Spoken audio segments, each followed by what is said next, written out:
All right, it's your girl Sandra D, the main event, and welcome to my channel and to my community of love and unity. If you have not subscribed, what you waiting on? We will not be talking about hair. We will not be talking about food. We are on this journey of talking about this narcissist and also how we are learning to empower, educate, and uplift. Okay, as we are on this journey of self-love. Now, today's episode, we are talking about the 3 phases of narcissism, but we're also going to be talking about the 3 phases after you go through your healing process of being in any type of relationship with the narcissist. Okay. So now let's begin. You already know that in a narcissist relationship, you're going to get the love bombing. That's where I told you guys what that love bombing is all they are doing is interviewing you. Okay. They're sitting down, getting juicy details about you. You spilling out the tea. They sitting over there sipping it with you while you kikiing and filling in the blanks. Then they go and script this whole type of person, okay, that is a character, okay, that they're bringing to the table to make you fall for, okay, so that they're doing a concoction of creating you a love potion, giving you what it is that you're looking for. And as you're drinking it, you're not realizing that you're drinking this poison because you do not see the narcissist as a threat. The second phase of that is going to be devouring you. Now, this could be at a stage to where you either told the narcissist no, you were busy, you weren't interested, so they got upset. They don't like to hear the word no because they feel like whatever they have done for you, you owe them the favor to return the favor, except for without no limits of you actually being able to say no. Okay? So you cause a narcissist injury.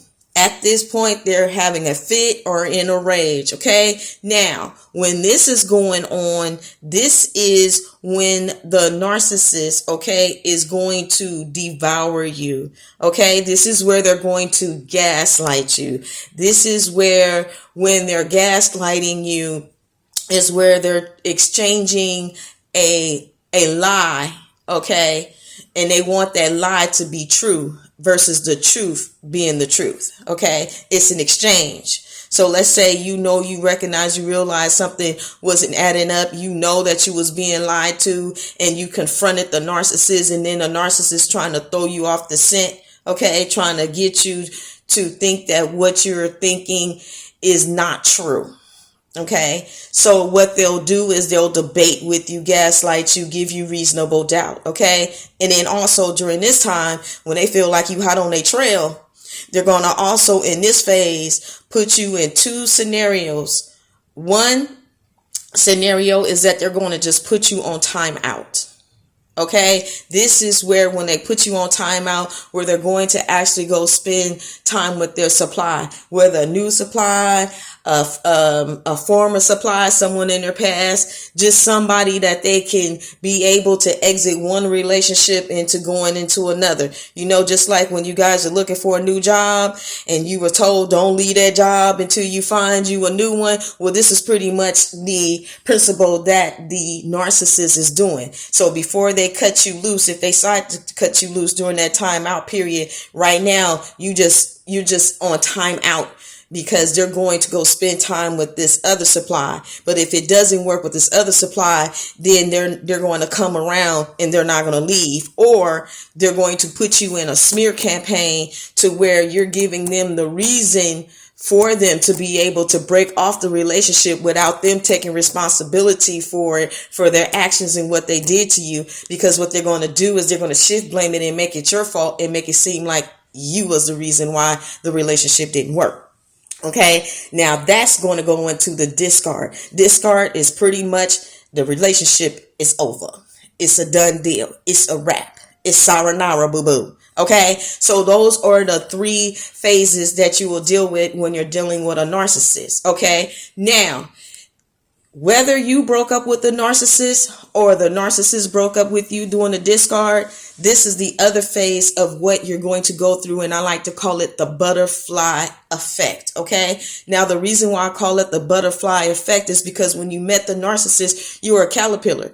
You didn't know anything about this. You move into another phase, which is when you're in this cocoon. That cocoon, that's the part of when you're healing. And then you have your ending part when you are born, rebirth into a butterfly. You become better than your former. Now, I want to break this down also in a spiritual way, just in case if I have any believers out here.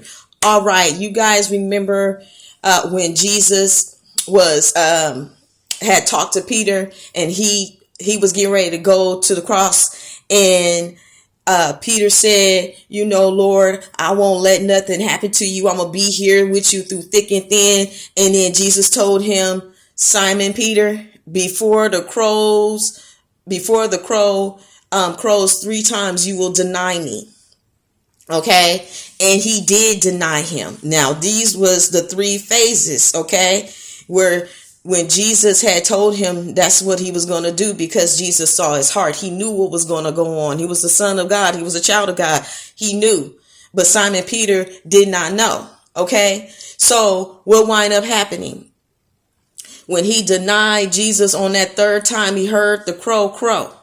Okay. What wind up happening? He wind up feeling bad and guilty, and he went away grieved and sad. Okay. He said, I'm not worthy. He didn't feel worthy of the call. He did not feel worthy of the anointing. He felt like he betrayed his very friend, the one who came and changed his life. Okay. Now, if you guys don't know who Simon Peter is the one that Jesus used his boat and told Simon Peter to go out into the water, into the deep, so that he can preach the word that he was bringing to the people. And then he told Peter to drop his net. And Peter was like, man, I've been fishing all night. Ain't nothing out here. He said, but at the sound of your word, of what you're saying, I'm gonna drop my net. And then he dropped the net, and then he wind up getting, so much fish that he actually had to call others to help him. So not only did Simon Peter get blessed, but the people that was on the shore got blessed too. Okay, so when you are a blessing, it's a ripple effect. Okay, so what wind up happening is when Peter had heard Jesus. Now, this is after he had been resurrected. Okay. And he heard Jesus call his name. And so what wind up happening? Jesus said to him, Simon Peter, he said, will you feed my sheep? No, he said, do you love me? And will you feed my sheep?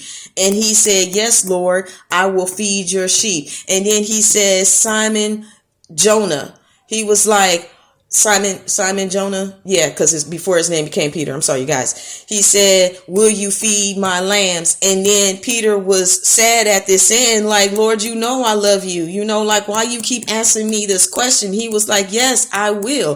And then he asked him a 3rd time. And he said, Simon Peter, he said, will you feed my sheep? And at this point, he's crying, he's weeping, he's like, I don't understand why he is asking me this question. And he was like, will you feed my sheep? And he said, yes, Lord. Okay. And the reason why Jesus had to come to him and ask him 3 times is because Simon Peter had denied him 3 times. This is a message for somebody. So when you're going through that narcissistic relationship and what you've been through, there's 3 phases. You got the love bombing, you got the devaluing, and then you got the discard. Okay. But when you go through that process, then you have 3 processes. Okay. That you go through.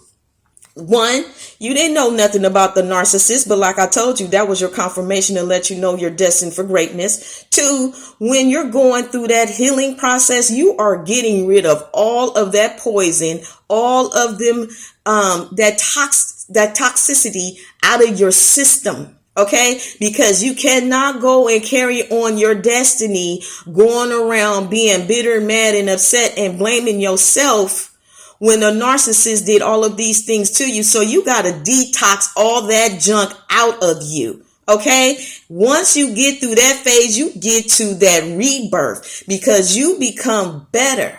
You become better. Your latter becomes better than your former. This is when you're moving to a higher height in your destiny and you're getting ready to move in different ways that you never thought that you was going to be able to move. So even though a narcissist may come into your life and try to set you up for the fall, Jesus comes and resurrects you and puts you where you rightfully belong. And can't nobody stop your destiny from what God has for you because you're destined for greatness. So when you met that narcissist, boo-boo, you was just passing on through. Okay, that narcissist could never stop your destiny. They could never stop your anointing. They could never stop your greatness. The only thing that they did was delayed it.